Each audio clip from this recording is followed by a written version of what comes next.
नमस्कार, माझे नाव neon Wilson लुपी sir. मत्ते 5 मध्ये येशू आपल्याला सांगत आहे की जे आत्म्याचे दिन ते धन्य, कारण स्वर्गाचे राज्य त्यांचेच आहे।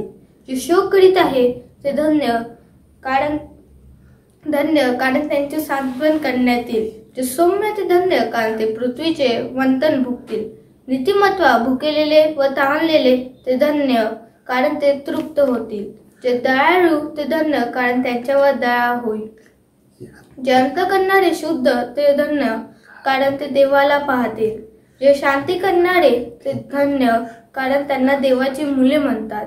नीतिमत्वाकरता ज्यांचा छळ झाला आहे ते धन्य, कारण स्वर्गाचे राज्य त्यांचेच आहे। आमेन।